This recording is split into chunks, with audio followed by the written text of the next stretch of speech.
Welcome to the Real Chili Podcast. And the Golden Eagles of Marquette University in Milwaukee are bound for the Final Four for only the third time ever. 5 seconds left. Marquette down by one, trying to avoid the upset. Blue the drive, the left hand. It's good. 1 second to play. Vander Blue has put Marquette in front by one. And I want to win every day as basketball players, as students, and I want to win every day, most importantly, as people.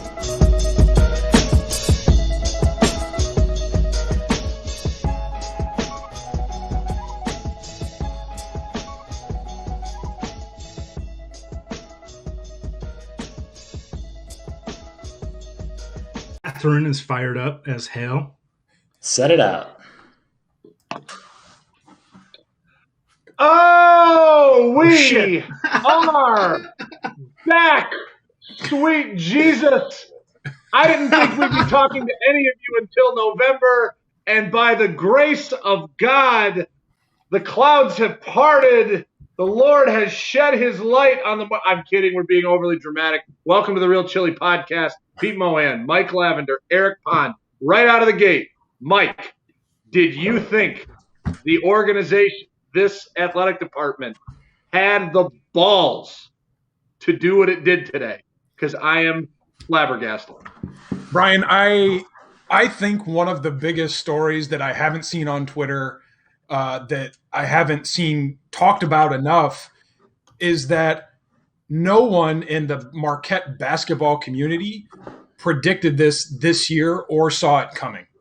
And that, to me, says that the administration was ahead of all of us in its thinking, that they were seeing the same things that we were, and that they were ready to act to protect the integrity of a program, which you said it best, Brian, was growing an alarming amount of apathy over the past couple of years.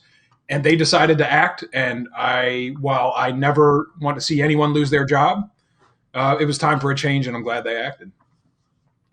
Eric Pond, your immediate reaction. Steve Wojciechowski, no longer Marquette's head basketball coach. Shocked at the timing like everybody else.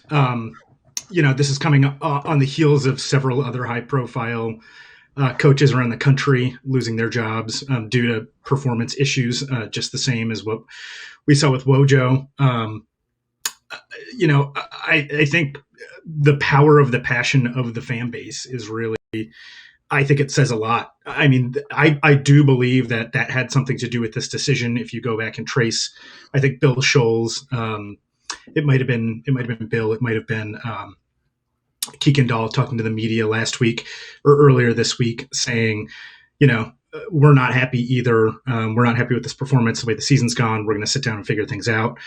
And then you saw what happened yesterday between the MUBB pack that they've coined themselves, the big three MU blogs. And nice. I see Mohan has put up a friend on our visual here.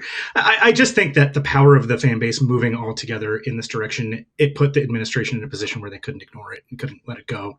And I think that really had something to do with this. Pete Mohan, you have successfully put yourself in a Steve Wojciechowski sandwich on the screen that people are staring at right now. How apt as we come to you third. Peter, I can't believe it. I have a lot to say throughout the episode, but I do want to say, if anyone thinks that I'm upset that Wojo's gone, that's ridiculous. I never said that he was doing an exceptional job. But I do want to follow up Eric's statement in that I think, I don't know, the administration did do what was right, and we didn't expect it of them. Just want to throw another log on the fire here, but there had also been whispers about President Mike Lovell. Is this Mike Lovell saving his job by caving to the most vocal in the Marquette fan base? God. I don't know I don't know the answer to that damn question, but I think the answer to everything that you guys just said, it's all the above. I think you are going to go into an off season with such negativity around leading into opening night, where you're finally going to have fans back in the building, and that should be cause for celebration, but you'd still have people going, yeah, great. Can't wait to go 15-15 again. So you avoid, and you immediately inject some life into it. Look, timing's everything. Does Buzz Williams have the success he has if he doesn't inherit 3 seniors that are awesome and none of them go to the NBA draft and he ends up having a nice run after that? Wojo didn't get that. Team was awful when he got here. He had to completely rebuild from the start. Never was able to put a clear roster together that could compete at a really high level. And the one season where he had that opportunity, they lost 6-7 down the stretch, didn't win the Big East title, and that was it. So the results, look, ultimately when it comes down to it, and Mike, I think you said it before we started, the results weren't there. You can black and white this. His job is to win games. His job is to give the university some pub, and we were an afterthought for the better part of the last 5 years. I want to say one more thing too, to follow up on what Eric said too, and it was kind of the rising up of the Marquette fan base online, the journalistic presence and also the people on Twitter and stuff. But listen, I mean, yes, I do, and I think that it has to do with people's dollars and how they contribute to the university. I'm sure they have data that showed that has significantly declined, and that probably Marquette basketball is the most significant driver of dollars being donated to the university. I think that there's probably a ton of data that shows that, and that's frankly how the fan base behaves, which totally makes sense. And I think that there's probably a business case that says the buyout of Wojo is, if it wasn't just one person saying, hey, I'm going to pay Wojo's buyout, it doesn't matter because the cumulative value of the money that has been lost through donations over this time probably is more significant than the buyout of Wojo. But I do want to say that I think the most interesting thing is that one of the themes of the time during Wojo's tenure, and whether it's totally due to him or due to just personality traits of a generation or anything like that, it also was the quietest, I guess you could say, from a crowd standpoint, the lowest attendance period. What, do you want to give Wojo, you want to blame Wojo for not getting excitement into the stadium and everything like that? We've only had one Fiserv Forum year and obviously one washed out, but also it's just kind of, I don't know. It's depressing to me that it wasn't booze in the stadium, that it was like assholes on Twitter, and not assholes. These people are genuinely, care about Marquette's program and everything. I was going to say, we're assholes on Twitter. We are. To be clear, I'm considering myself in that group. But I'm just saying,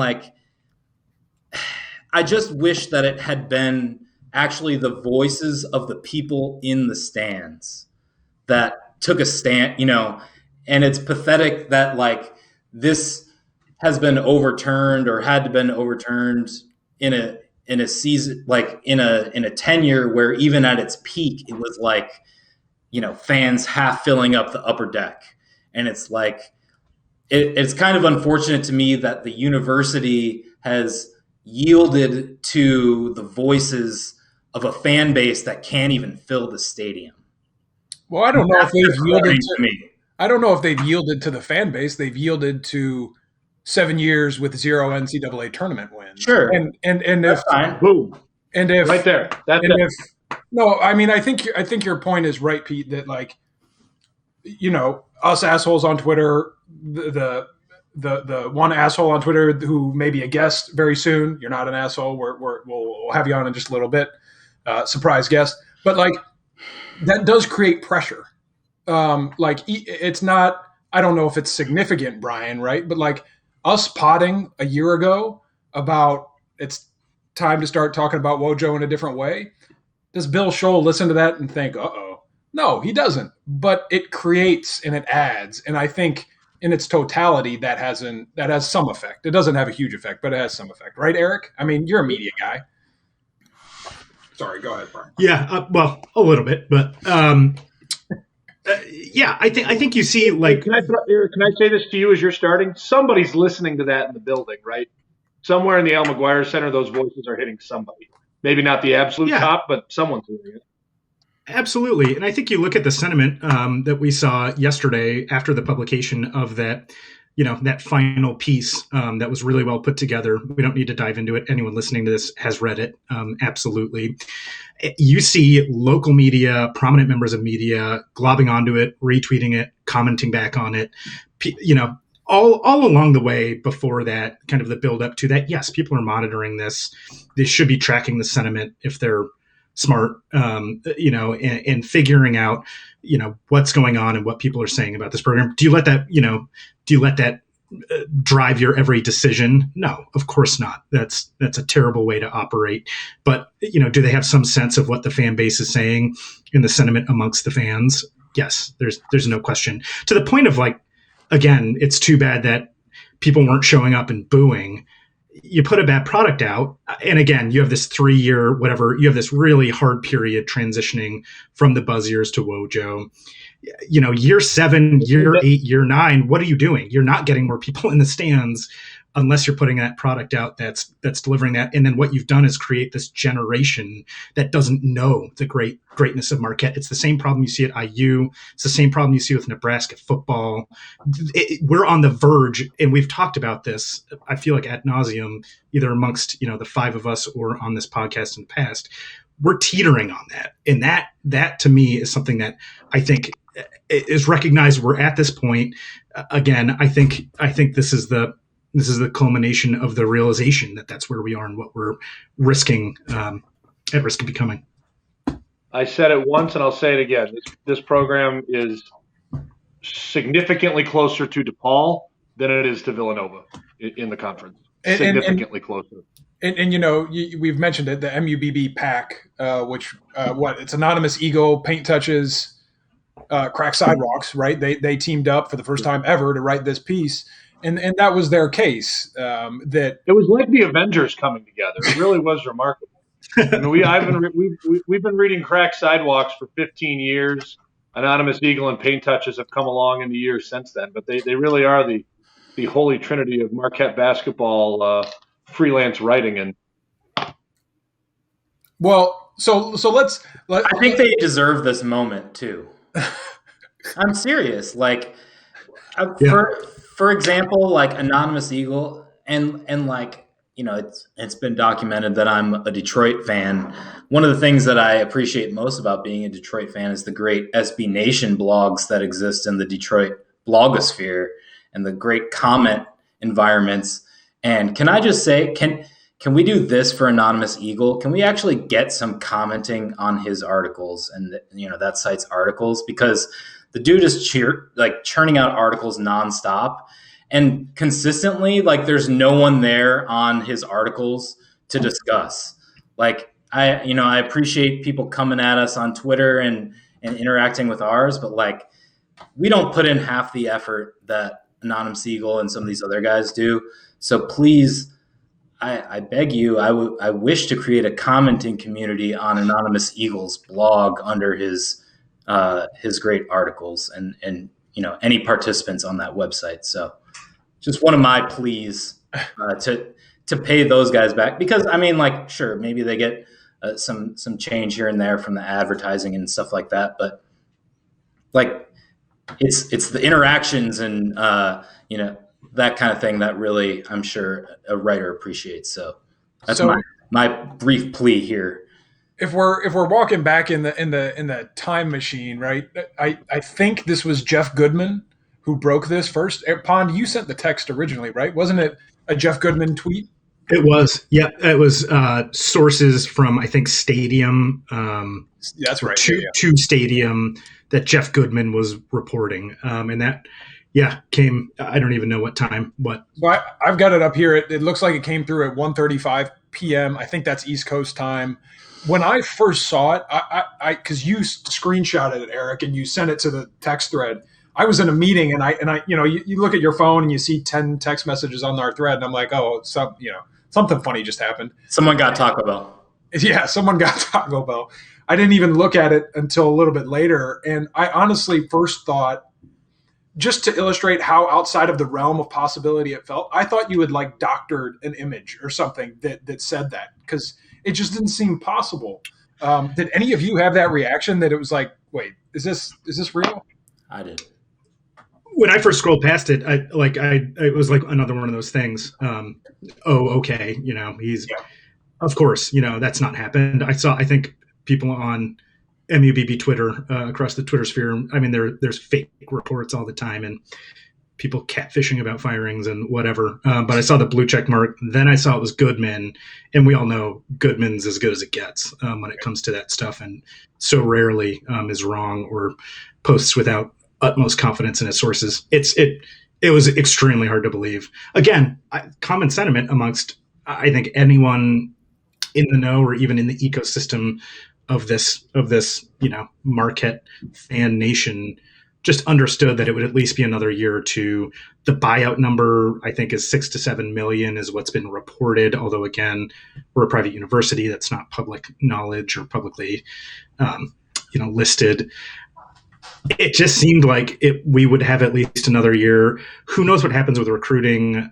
I do, coming in, the talent we have on the roster now. I mean, This is all stuff we can get into or at a later date dissect. I think we're all just in shock right now because, again, it seemed like they were going to give him another year.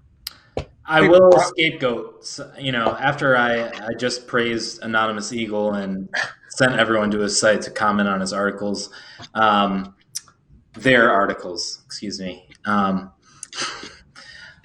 will say too, that I think a lot of us had been totally hypnotized by the article about, Wojo is here to stay. And because it was probably the most convincing argument. Yeah. One of the most convincing articles, in my opinion, in my tenure as a Marquette fan, that I've ever read and that I've ever latched onto. And, if I'm going to blame anyone for remaining on the Wojo train a little bit longer, it would be that article, because it was so well laid out. And I was just like, you know what? I'm going to eat my grits and smile along with it. And, look, if our worst year is 8-11 in the Big East, and one of my problems with the argument that the article that was just out was, we were talking about previously whether this team was a top 20 team, and now we're talking about whether they're a top 30 or 40 team. And It's like, okay, that's first of all some entitlement as a fan base, absolutely, to feel that way. But second of all, it's not like we've skewed so much outside of the realm of natural basketball for this program that it's like unbelievable. Yeah. It's been wholly mediocre, and that's what's been unacceptable. But for it to say that it's totally skewed out of like the range of expectations for this program is a faulty argument for me. And I know the data is somewhat there, but like, I think that you're a little bit entitled if you're arguing like, hey, are we a top 20 program or are we a top 40 program? When there's freaking 340 programs or more in the country. Like, come on. You should be thankful to be in that discussion in general. Go ahead, Brian. Go ahead, Mike. Well, we're going to have a guest on in just a minute who I'm sure who will share his opinion on your take there. And maybe, Mohan, just go ahead and, if you haven't already, and send him the link. I think I'll send it to him right now. He gave me the thumbs up. Well, so while you're sending it, I'll go ahead, Mike. I'm sorry. Did any of you watch the Bill Scholl 15-minute press availability thing this afternoon? So he said, I mean, it was an interesting watch. Some of it was just the speak you would expect. But Brian, one of the things I found most interesting, I see you texting over there, Brian. One of the things I found most interesting was ordering pizza. He kind of he walked through what the process has been like since the Big East tournament loss. And he was asked the question, was it a foregone conclusion after the end of the Big East tournament that the decision had been made? And he actually, at least the way he framed it, Scholl did, he said, there were a series of conversations with Steve Wojciechowski after the Big East tournament, and we sat down and looked at everything, and it became clear that we had philosophical differences on the next steps that we needed to take for this program. And that's not what I expected to hear, honestly. It wasn't like, hey, you suck, or, hey, you haven't gotten us these wins. That's it. He made it sound like Wojo wanted to stick to a plan that Scholl thought clearly wasn't working, which I found fascinating. Sounded like Scholl at least needed some serious pivot from Wojo. Right. That there was a path. And you can't say he's – and look, this is not to boil it down super simply, right? But like – that's a reasonable ask. What was the whole thing about bringing him in, right? Oh my God, the talent that this dude brings into Duke, it's incredible. I can fucking recruit if you would put me as K's head assistant, because I'm walking in with a freaking block D on my chest and the blue sweatshirt. Seriously, Mike, I could put you as a lead, recruiter for freaking Georgetown, and you'd get a center to pay attention to. Like, there's certain the names there. I'm not saying he has no game. Obviously he does. But, like, they moved on from him, right? It was the next guy up. Here comes John Shire. Here comes what's his name? Was the head coach at Pitt now? I mean, K is the institution out there. Right. Everybody else can draft off of it and look great and get their jobs and move on. It's a lot harder when that's not at the top of the pyramid and it's your ass that's just hanging out in the wind for everybody to look at, and then everybody sees that the emperor has no clothes. But the thing is he recruited well at Marquette? Like, maybe not. You said earlier, Brian. You said earlier he didn't put together a roster, and I agree with that. He put together one team that I thought that played good enough defense and was a problem offensively, and that was the group that we had the Big East Conference title in the bag, and they fell apart for the last 6 games of the season. I guess I just I'll tell you what, if they finish that season, we probably aren't having this conversation right now. Yeah. That 3-week stretch and then the Hausers transferring got us to today. Can we talk about what this 8 years or 7 years really was Wojo's realization that all of his success was effort. Like, it's not brains and it's not talent. It's all effort. Mm. And I think if there's one like postulate that was put to rest about college basketball, it's that like hard work is enough. And I don't know how you guys weight things in terms of what you value in coaches or players or teams, but I seem to think that it's a pretty equal tripod between hustle and talent and intelligence. Those 3 things. And Wojo, for me, never really cut it intelligence-wise. He's never shown that ability to outsmart. And we know that from his college basketball career that he won Defensive Player of the Year off of effort and some talent. But, Mohan, do you have our guest on the back end over there? I don't see him in the green room. I sent him the link, but I don't see him. He said seems to be working. Not sure if his mic is working. Guest, we cannot hear you. No. But let Mohan work on that. Oh. We'll let Pete go out and work on getting the guest in the room. We can continue the conversation here. As we continue to sit and try to get a grasp on, what transpired today, Mike, I think you hit it off the top. I mean, and Pete, laid it out well. Surprise, for everybody because of how well it was laid out that this wouldn't happen. Eric, is it telling that they decided to make the decision in spite of all the reasons not to? And I think to me that's what's kind of jumped out to me amongst all this. Yeah, I think it is telling. I think it'd be interesting to have the conversation through the lens of the entire university. And again, that's where a lot of this argument or thinking and logic around the university potentially keeping him in that, everyone hypothesizing that be the case throughout this last year and into the future because of the state of the university's finances, the economic downturn, and what that's meant. There seems to be fires all over the place at Marquette in terms of leadership and in terms of, issues that they're really taking hits on. To me, this is almost telling of if we can do this, we can.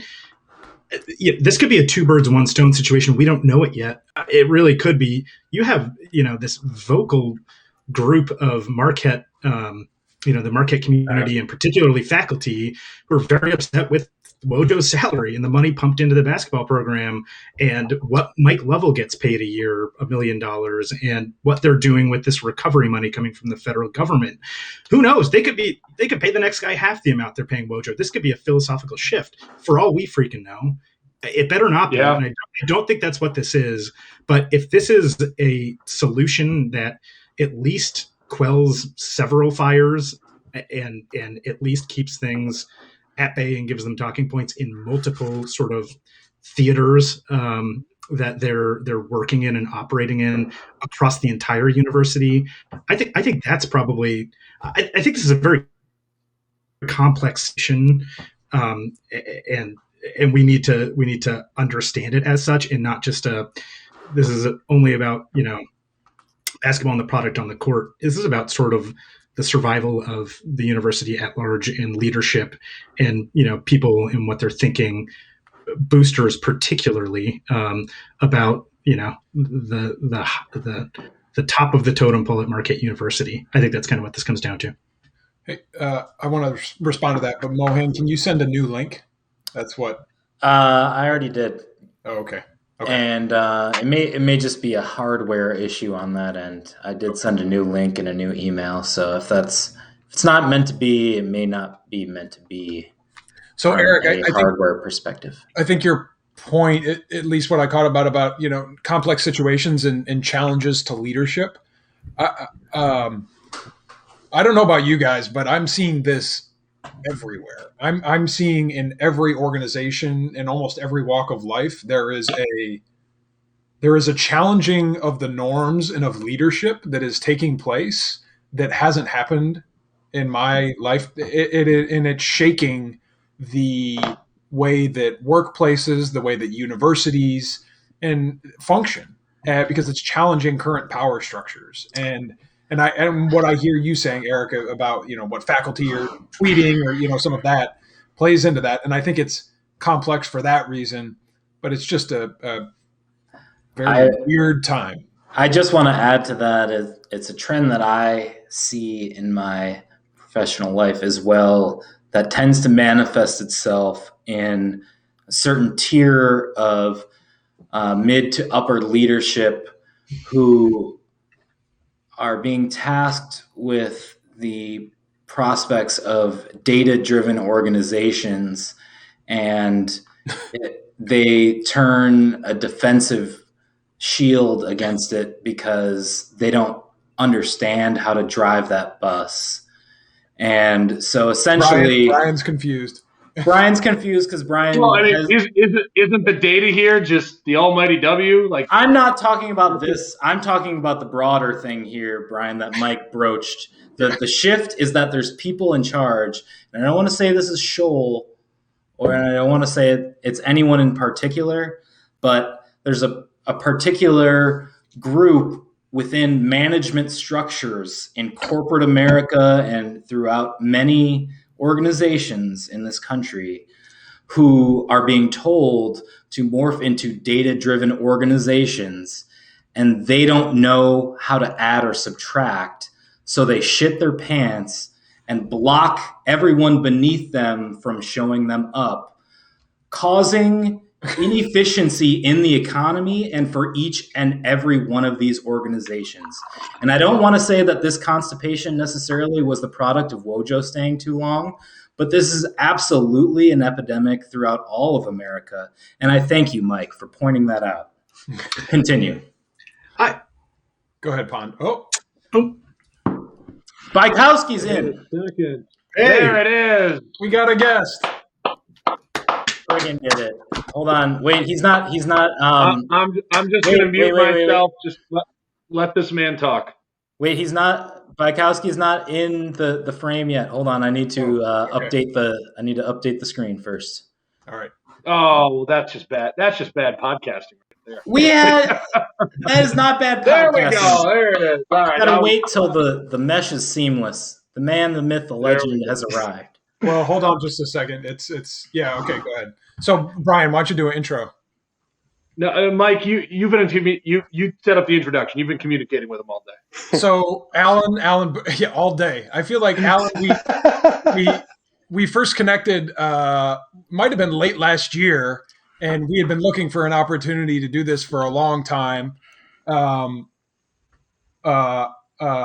think from our podcast end, the apathy had fully set in, and we just didn't want to do a goddamn podcast for a long time. I don't even remember when our last one was. Anyway, so now we finally have a podcast. We finally have a chance to have you on. Thank you for joining the Real Chili podcast, and welcome. Thank you very much, gentlemen. It is a pleasure to be here. I hope that I am coming in loud and clear. I had a few issues with the computer, so much better to be able to join you in this format if this works for you. This is we hear. Go ahead. Excellent. You're coming in loud and clear, and so we were talking about it earlier. You contributed, I think, through the Crack Sidewalks group. Well, actually, before we even get to that, that's a lot to talk about. What is your top line reaction when you saw Jeff Goodman's tweet come through today? What the first thing that goes through your head? What's your top line? My initial was that I was absolutely floored. We have, and the first thing that I would say right off the bat is I also find it highly unlikely that a group of bloggers put together a piece that managed to get a high major coach fired. Give yourself the credit. No, take the victory. Now, do I think that it's possible that we might have changed the timetable a little bit? Sure. I mean, I thought we did was we put together information that was very easily accessible so that the people who make those decisions would be able to present it to anybody on the fence. So if you've got a half dozen people in the room and you need 4 of them to agree and 2 of them are on board, maybe we made it a little bit easier to present that information. And as you see in the article, we put a number of links in there. Nothing that we were saying was new information. The defense being bad, I mean, the 2017 defense, the first tournament team, was absolutely terrible. And we saw that continue the next year, and we missed the tournament because of it.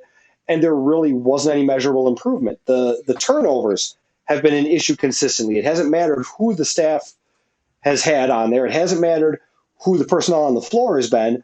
What's been consistently bad, we're seeing over and over again. And we were just at the point where we thought, enough is enough. We're going to say something. And we expect that we're going to spend the next year cheering for a Wojo team, hoping against hope that he figures it out. And a year from now, maybe we'll be able to say, I told you so. None of us thought in the least that this was going to be the direction it went. Certainly not that it went this quickly. And I hope that Marquette gets this hire right, because we've had 7 years without a tournament win. And if we bring another guy in or another lady in and they go 7 years without a tournament win, I think that's a bad place for the program to be in. So they need to get this one right. But stunned and pleased is what I would say. I think that the most compelling thing in the article was the defensive case. And that's the biggest, for me at least, the biggest mark against Wojo. And I mean, a lot of it obviously has to do with the perception that you have. If you hire someone who's a former defensive player of the year, you expect that they are capable of crafting a defensive-oriented team, or at least instilling those values indirectly. And the obvious conclusion is that this team has regressed in every possible manner, other than one of the four factors, perhaps, in defensively. And I think that the case honestly rests solely on that. The fact that someone was hired for their expertise in a certain area and was absolutely unable to impact the team on that end of the floor at all. And that's the biggest failure by far of the Wojo era. I thought that, if you look at the data on the offensive side, when you brought in Wojo, if you're hoping for an offensive squad on KenPom in the 20 to 45 range every year, I think a lot of people would have accepted that and expected that from a Wojo team. But the fact that he was unable to elevate the team defensively into that tier was an absolute abject failure of his regime. And for that reason alone, I think that he was fireable. That's my case. So, Alan, I have a question for you. One of the things so did you watch Bill Scholl's, or did you catch that, the Scholl press conference? I have not had a chance to watch it yet. I still plan to. I've been mostly trying to watch games today, and then the press conference hit when I had some daddy daycare stuff to take care of. I read some of the comments, saw some of that, and I'm encouraged that they're at least looking in the right direction for the next coach. Well, so I mentioned this to the fellas just a minute ago, and I do just want to make sure to ask you, because I know it does sound like you have some insight and some potential connections into the program. But Scholl said something interesting in that after the Big East tournament, he had several conversations with Wojo, and those conversations for him laid bare that there were philosophical differences about what the right next steps for the program should be, which to me says that Scholl left the door open for Wojo to stay if he made certain pivots. Where's your BS meter on that? So I have a few thoughts on that. Initially, as we have alluded to a few different places, we did have a second piece planned, and what we were really going to look at was the path forward with Wojo and the path forward without Wojo. Now that Wojo's gone, we probably won't be going through that path forward with him. But what some of our thoughts was getting someone experienced on the sideline, maybe in the vein of how Patrick Ewing has Lewis Orr on his sideline, or Juwan Howard has Phil Martelli on the sideline with him. Look at someone like that who brings that experience, or look to bring in someone who's more analytically savvy. And especially when I think about Scholl specifically, you look at who he hired for the women's job, Megan Duffy. That program, the Marquette women's program, is very good on the analytical side. And they have someone who specializes in figuring out how to break down a game, how to make that information digestible for the players, and how to use the best technology available to get the best out of the team. And everything that we look at, and we lay a lot of it bare in that article, when it comes to ideal lineups, when it comes to putting players in the best position to excel at their skill sets, Wojo did not do that continually over the years. And I think that what he really needed to do was use the tools that were put in place. I mean, Crean was doing this stuff back in the 2000s. Buzz was big into this stuff. They have all the tools available to them when they play at the Fiserv Forum, because the stuff that the Bucks have, they have access to that tracking, to that game information. And for some reason, this staff, when you look at what actually happened on the floor, simply was not using that data, or was not able to use that data. I think that Scholl is a big analytics guy and a big numbers guy, and he wanted to see that change. That's what I read on it. I'm sure Brian and Eric have questions here, but I got one more as a follow-up. How is it possible? Mm-hmm. How is it possible that, just on the other side of the street, so to speak, the women's program is doing all this, as you say, relying on the analytics, and that how is there that divide? And when you get the results that Wojo, I just that seems inexplicable to me that someone would turn their back on that to such a degree that they would lose their job. Is there any explanation to that? The thought process that I have on that, and I've really spent the past couple days digging in a little bit on other Duke assistants and what they did when they went elsewhere. I really think that Duke and Krzyzewski are old school. And I think that he teaches guys things that are old school. And because Coach K recruits kids like Jalen Johnson and all the other top 5 picks that he sends to the NBA, he's able to get away with a little bit more because of the talent gap that's there. But that they're going to coach in a way that worked in the 80s, worked in the 90s, worked in the 2000s, and maybe doesn't work that well now. And it makes me wonder if when you look at Johnny Dawkins' tenure at Stanford, sure, he had a Sweet 16, but that was his only NCAA tournament appearance the time he was there.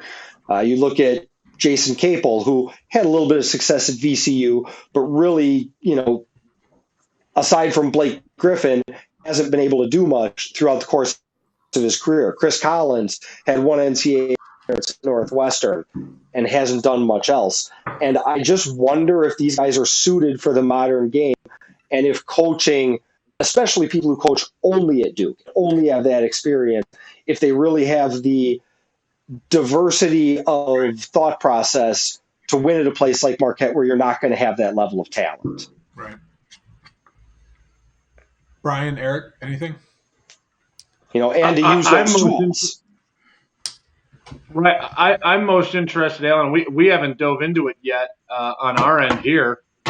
I mean, why don't you start the discussion off? Give us where, in an ideal world, where do they go?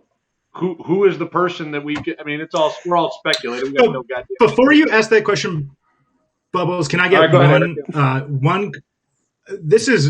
I've been curious about this for weeks now, Alan. Did you actually break the UNC scheduling news with that? Yeah, you did, didn't you? That's incredible. Yes. So I think that tells us everything we need to know about your insight into the program and your potential connections there. So I just wanted to confirm that. That's what I thought. So Bubbles, you can take it away. I think what Bubbles was getting at obviously was, who's next, or what are we looking for in a coach, if not specific names? What comes to mind? So, I mean, my ideal scenario, again, like I was saying earlier, you can't get this hire wrong. I think that Marquette, as much as is possible, needs to look at somebody who they either know or believe can win and win quickly at this level. And if that means kicking the tires on a John Beeline type, I'm interested in that. If that means maybe giving a call to someone who's proven but at a program that might not be worth their ability, like a Jamie Dixon at TCU, I don't know what the buyout on that would look like, or if Marquette could even consider that, but he does have Big East experience. The person who most comes to mind for me, and I know a lot of Marquette fans will cringe when I say it, is Rick Pitino. And before anybody goes too crazy, just bring it. Yeah. This is the way I look at it. First of all, Rick Pitino, his last 3 high major jobs, he was at the Final Four in 4 years or less. He knows how to win. He knows how to win quick. He takes over a small program in Iona and has them in the tournament in his first year. He clearly hasn't lost it. At the same time, the concerns are there about Louisville. We know everything that happened at Louisville. That's not a mystery to anybody whatsoever. So one thing that I would say if I were Bill Scholl looking to hire Rick Pitino is you absolutely 100% have to put a woman on your staff. And before anybody says, well, why on earth would Pitino go with that?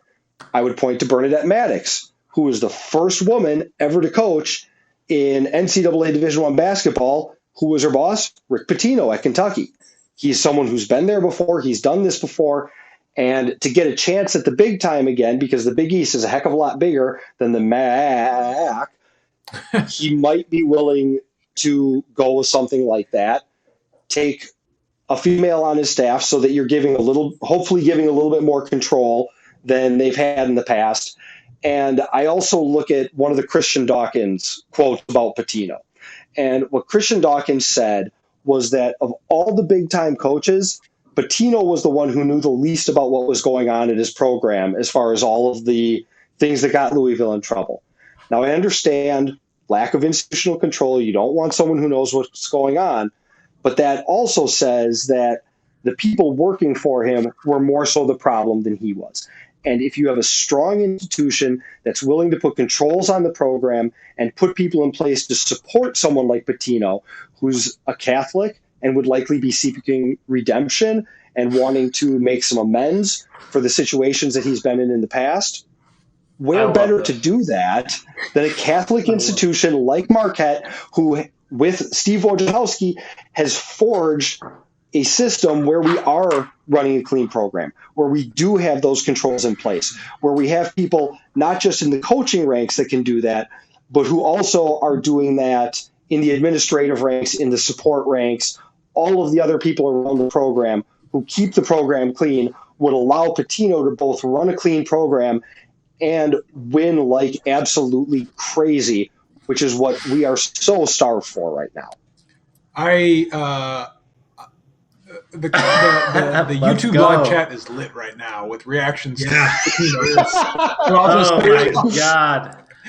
There is Can I say something first? Just read some of them off. Just start reading. All right. Mark Lackey or Mark Lackey said something I was literally going to say when you mentioned this, and it's an off-color, it's very. He put the words in the wrong order.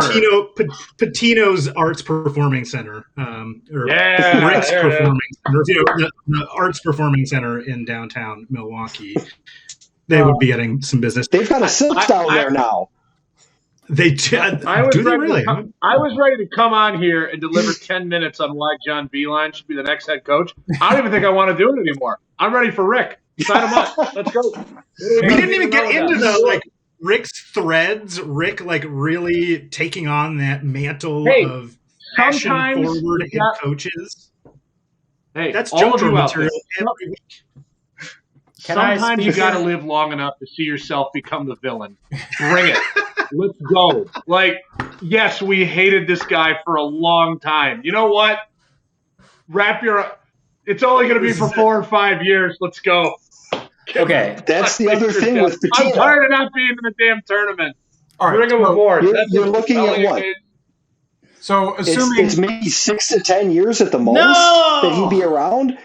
He comes in, he wins, he cleans up the program from a winning perspective, and he's off into the sunset. It's not a situation Richard where Pitino's our head coach in 6 years. Beautiful. I mean, Right. I mean, quite literally, he may be, dead in 10 years, right? I mean, he's getting up there, right? I mean, I don't think he's not a spring chicken, but I think he's 68. So that seems like the take to me. If Bill Scholl decides to get a lobotomy tomorrow, we could expect Pitino as our next head coach. Who would you say is maybe a number 2 on your list or a number 3? What we hear if you go on Twitter, which I know you do, you see names like Shaka Smart occasionally. Occasionally. Shaka Smart, Jeff Goodman said someone like Nate Oates. I think it was not Pat Kelsey at Winthrop. I forget his first name. What are some of the other names that you think are higher up on the list? Realistic? Maybe not your dream, but higher up on the list. So I think that Nate Oates is an absolute pipe dream unless he has a zero buyout for programs within 50 miles of Watertown, Wisconsin. Last I heard, his buyout is $12.5 million. I don't think Marquette is going to buy out Wojo for $6 million and then splash double that for the chance to talk to Oates. That seems unrealistic to me. I feel the same way about Smart. I think that we had our shot at him. It didn't work out, and we need to move on from that name. Guys that I would think of that are more realistic. If we're going to look at a high major guy, one of the guys on Paint Touches today mentioned Steve Michael. I thought that was a viable possibility. I do like Craig Smith at Utah State. I think he's a very good coach. They're in the tournament this year for what would be the third year. They had won the past two Mountain West tournaments. And his teams always get better as the year goes on. I also like Gates at Cleveland State. I think that Dennis Gates, he was here as a grad assistant under Crean years and years ago. He recruited well when he was at Florida State as an assistant. I love the idea of trying to recreate a northern Florida State with all that length and athleticism. I think that's more realistic than trying to recreate a Duke program where you need blue blood recruits to succeed like we hope to do with Wojo. The other thing with Gates, I know I saw some knocks on his defense today, but what I would point to is you can only compete in the league that you're in. And Cleveland State this year, their defensive efficiency was second best in the Horizon League. So it may not compare to Big East teams, but if you give him Big East athletes, when matched up with his peers, he has one of the best defenses. So I think it's worth giving him that shot. I would say, those would probably be the first three names. I could sit here for an hour and list off another 15 or 20 that I think would be worth a thought. If we could probably Grant McCaslin out of North Texas, I absolutely love what he's done there. He's never really coached anywhere outside of the state of Texas, though. I'm not sure that he'd be interested or if he might be waiting for the Baylor job when Scott Drew goes. But those 3 to 4 guys are the ones that I really think of. And if I can throw one more name out there as a complete dark horse, Lindsay Gottlieb. She is an assistant coach with Cleveland Cavaliers in the NBA. Some people have mentioned Becky Hammond's name. If we're going to go a female route, I think Hammond is destined for an NBA head coaching job. Lindsay Gottlieb, on the other hand, was head coach of Cal. The women's team took them to the Final Four. She has college coaching experience. She understands how to work with boosters. She knows how to recruit, and now she's coaching men in the NBA. I don't think you're going to get a much better resume than that. And not only that, but she's making under $500,000. That's someone who Marquette could afford to both pay and buy out. And if you're going to make a statement hire, there's no way that we're going to get a coach who's the absolute elite of the elite, who is male. That doesn't mean we can't get a coach who is elite of the elite and female. And I don't see any reason why we wouldn't at least want to consider that. Yeah. So that's another name I would throw out there. One last question for you, at least from me. What timeline do you think we're looking at here? I know it's impossible to predict, with a ton of specificity, but are we looking at, I've seen by the Final Four, or are we thinking months? What's your sense on how quickly or how long this could take? If I were to try to put a timeline on it, I would say 2 weeks. Just because we've got a number of players that could potentially transfer. Whoever ends up taking Wojo's job is going to have to try to re-recruit those guys or get working on bringing in players of their own. I know there's been a lot of mention about Jonas Adu, who is our top recruit for next year. Does he come back or does he sign here? Most likely not. He doesn't have a letter of intent.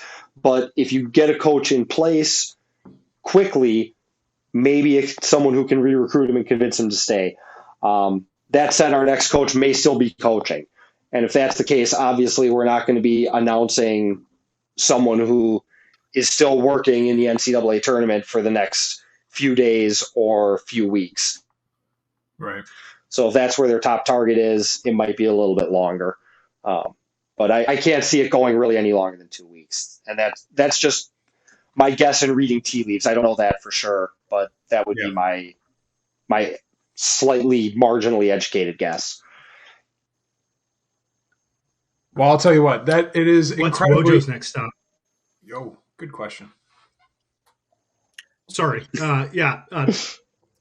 you What time was to that? respond, Doc. But I'm curious what you think Wojo's next stop is from here. Just out of absolute curiosity. Obviously, no bearing on our program and the future of our program now at this point. But you said you had sort of mapped out that article, that part two, and that part of it was what if he stays? What's the future of Marquette? He's obviously no longer here. But where do you think his next stop is? I would guess that he's going to end up heading out west. From what I've heard, he did legitimately flirt with the UNLV job when it went to TJ Otzelberger. I've heard some rumors of Utah. His wife is from there originally. Not everybody really wants to go home necessarily, but if they do, that is a job they could look at. If something like Utah State opened, who knows? Maybe we hire Craig Smith and Utah State decides to go with Wojo. I think that a slight step down from the Big East is probably in his best interest, whether that's a Mountain West type job. I would even consider the Pac-12 to be a little bit of a step down. I think the A-10 would be a great fit for him, or something where he's got some recruiting ties. But the one thing that I will say Wojo has done really well is he's proven he can recruit all different areas, whether it's getting Stan and being able to recruit the West Coast, whether it's being able to go back to his North Carolina roots, get a guy like Edu. Yeah, it was Justin Gainey that brought him in, but whoever Wojo's assistants recruited, he recruited. We killed it in Minnesota. You look at guys like Dawson Garcia, Sakar, we did very well up there. I think he's going to do fine from a recruiting perspective. Utah and UNLV are the two open jobs that I think are most likely. I do think he gets a head coaching job, though. I don't think he's going to go be an assistant somewhere. I just don't see that in the cards for him. I think that he'll probably get one more crack at a head job before he steps down that far. For his sake, I really wish him the best. I honestly loved how he represented the university. I loved following Wojo personally, and I think that if we could sit down and have a beer, we would get along fantastically. Unfortunately, the results on the court matter, and those weren't there. And the process of how you get to a winning culture matters, and I don't think he had that either. And I hope that he does the things that he needs to do, whether that's getting another more experienced head alongside him or getting someone who understands a little bit more about how to strategize the analytics of the game today. I hope that he gets there, because I really, truly would love to see him succeed. If I could have signed him up based on character, he'd have a lifetime contract at Marquette. Yeah. But unfortunately, we didn't win. Yeah. So it is what it is. Well said. Well said. And for 5-6 years now, as long as we've had this podcast, we've had that Wojo clip in the intro, which we kind of all chuckled at tonight, hearing again. But it's true to him, his belief in how he ran the program, which is that he wants to win every day, not as basketball players, but as human beings. And he proved that. That bore out in the character of the guys he recruited, the way he ran the program, which by all accounts was squeaky clean and by the letter. Well said, Alan. We wish him the best as well. I'm just very interested to see where he lands. Yeah, I agree that and I think you're right. Like a step down, getting fired on such a national stage is your ego takes a little bit of a hit. You may have to rebuild, but it wouldn't be surprising to see him be successful necessarily somewhere else, and maybe not quite as high of a level right now. Do wonder if Shire leaves and that top spot is open again, if that's a year or two, place for him to sit, gather himself again, and then go back out and take another job. Probably not, but that would be, I feel like that would be not shameful, but like, that's kind of embarrassing to have to do, right? I guess back to the same spot. I guess so. Yeah. I don't know. It's Coach K. And when is Coach K done? I mean, Wojo's not the heir apparent to Coach K, so not at this point in his career anyway, or what he's shown. So funny us looking back, All I can say is it better not be Marquette looking at Shire. Yeah, I know that thought. Is he from? Is he from around here? He's from Chicago. I think he's from Illinois, from like Naperville, Wheaton area. Yeah. All right. Well, I don't want to cut any of the bros off here, but Alan, I actually think your kind of closing statement there was a perfect way to close for today. We've been going for about over an hour here. So let's Alan, to start with you, any final thoughts that you would have? I know you just kind of closed them up, but anything you would want to leave our 16 live viewers right now, and then anybody who's listening to this on the podcast? I guess the one thing I would say is that most of the criticism that came our way were based on the recruits and based on maintaining the roster.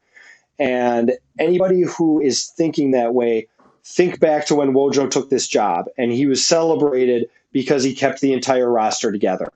And then Deontay Burton left and John Dawson left and Dwayne Wilson transferred and Sandy Cohen recommitted and transferred. The program is always going to be stronger than the recruits. And the program is going to be what draws the players in. So going forward, what we need is the best person possible in that position. And whether they keep these current recruits, keep these current players, what we need are guys that are going to do what they can to bring that coach the most success they can have at Marquette. And that we support whoever that coach is and whoever those players are. And it's not about the individuals. It's about the program. It's about the university. And it's about all us having something to cheer for. And in 4 years, they were all going to be gone anyway. Yeah. Mohan, Pond, anything from you guys before we hop off here? I totally agree. I think that the next administration should contain at least one female coach. I would be disappointed if there wasn't. Marquette is the first Catholic school to allow women to attend, and I think that it would be responsible of them to lead the charge again in this generation. I don't think that probably doesn't manifest itself as a head coaching position, but I would be disappointed if it was a male head coach and there wasn't a female on the staff. That's my opinion. But I highly disagree with the Rick Pitino take. I think that that's the absolute worst. I couldn't imagine a worse direction for this program to go. I would honestly rather have Junior than Rick Pitino. I honestly would. And that's saying a lot. But I totally agree there should be a woman on the staff, and not because her salary is lower either. Pay her 20% more than you would have paid the top male assistant. That's my take. But we'll let you guys go back and forth on Twitter about Pitino. Pond, anything else from you? No, I think everything was said. So right. Just want to thank Alan. Obviously, it's for years we've followed you and followed the back and forth on Twitter. And again, what an unbelievable piece you penned. If that was, and I have wondered this and thought this, if you sat that down in presentation form and gave that and walked through that narrative to leadership at the university or any university, the decision was clear. If not forcing the hand, perhaps resetting a timeline internally, there's something there. So congratulations on a great piece, and thanks for the conversation. Time out. What? We have to ask the most important question. Oh, go. Was Alan or any of his associates involved with the billboard truck that set fire Wojo? No, absolutely not. Most definitely not whatsoever. That was who did it? It was an interesting coincidence that our article, the truck, which from what I heard was a fraternity on campus that paid for that, and Ben Steele's article, which obviously wasn't as lengthy as ours. I don't think the Journal Sentinel gives him that much room, but all called for change the same day. I have to imagine that didn't go without notice at 12th in Wisconsin. But one of the things I noted on that truck was a Make Marquette Basketball Great Again. Yeah. Just from my perspective, that wasn't coming anywhere near me or anyone else that was involved in writing the article. Everybody can, go the direction they were going to go. That wouldn't have been a slogan that we would have been putting on there. Amen, brother. Can I just say to and I had to ask that question from a journalist perspective. I had to because that's what the people want to know, Alan. It wasn't an accusatory question necessarily, and I appreciate your response. And I must we'll turn the angle to those who did do the truck. Frankly, your graphic design skills are pathetic. And frankly, you didn't do the Fire Wojo cause any good. It occurred despite your graphic design abilities. They are pathetic. Go to MATC and get an actual graphic design degree, because what are you using? Like Gothic black serif, something from Microsoft 96? Get out of here. This is Marquette. We have standards. This is the most honestly, I was totally going to be on board with Fire Wojo until I saw that truck. That's what did it for you, right? Get a different typeface. Jesus. Well, I couldn't agree more, Alan. I'm a Wingdings guy. Yeah. Damn it. Wingdings all the way. Yeah. Alan, I couldn't agree more with your point about the slogan used, and I'm glad you mentioned it, and I think we all agree here, as the other two stated. So with that, thank you, Alan, for joining, and this maybe last ever edition of the Real Chili Podcast. Who the hell knows what's going to happen to this podcast?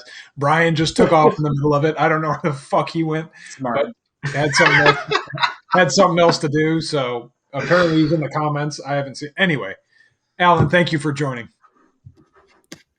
It's a pleasure. Thanks for having me, guys. I love listening, and whatever form your podcast takes, I'll be riding along with you. All right. Thanks. Appreciate it. Awesome. All right.